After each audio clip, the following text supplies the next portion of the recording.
തൊഴിലവസരങ്ങൾ സൃഷ്ടിക്കുന്നതിൽ ഗണനീയമായ നേട്ടങ്ങൾ കൈവരിക്കാൻ നമ്മുടെ നഗരസഭക്കകത്ത് കഴിഞ്ഞു എന്നത് നമുക്ക് അഭിമാനം.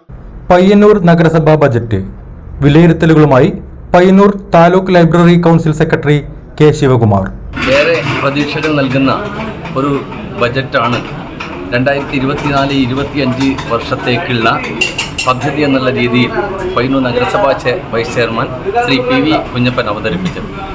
പരമ്പരാഗതമായിട്ടുള്ള ഒട്ടനവധി പരിപാടികൾക്കൊപ്പം പയ്യന്നൂരിന് ആവശ്യമുള്ള പയ്യന്നൂരിന് ഒരു 20 വർഷം മുന്നിൽ കാണത്തക്ക രീതിയിലുള്ള വിവിധ പദ്ധതികൾ ഈ ബജറ്റിൽ ഉൾപ്പെടുത്തിയിട്ടുണ്ട് എന്നുള്ളത് വളരെ സന്തോഷകരമായിട്ടൊരു കാര്യമാണ്. ഒപ്പം തന്നെ നഗരസഭകൾ കാണേണ്ടുന്ന ചില അത്യാവശ്യ കാര്യങ്ങളിലേക്ക് കൂടി കണ്ണെത്തുന്നതിന് വേണ്ടി ഈ ബജറ്റിന് സാധിച്ചിട്ടുണ്ട്. ഉദാഹരണമായി സാംസ്കാരിക മേഖലയിൽ പ്രത്യേകിച്ച് ഗ്രന്ഥശാല പ്രസ്ഥാനത്തിൻ്റെ രംഗത്തേക്ക് 10 ലക്ഷം രൂപ പുതുതായി ആരംഭിക്കുന്ന ലൈബ്രറികൾക്ക് പശ്ചാത്തല സൗകര്യം ഒരുക്കുന്നതിന് വേണ്ടി 10 ലക്ഷം രൂപ വകയിരുത്തിയിട്ടുണ്ട് എന്നുള്ളത് ഏറെ അഭിമാനകരമാണ്, സന്തോഷകരമാണ്. ഒപ്പം തന്നെ സാധാരണ നൽകി വരാനുള്ള ആനുകാലികങ്ങൾ, അതുപോലെ തന്നെ ലൈബ്രറികൾക്ക് മറ്റാവശ്യമായിട്ടുള്ള കാര്യങ്ങൾ ചെയ്തു തീർക്കുന്നതിന് വേണ്ടിയിട്ടുള്ള വിവിധ പദ്ധതികൾ കൂടി ഈ ബജറ്റിൽ ഉൾപ്പെടുത്തിയിട്ടുണ്ട്.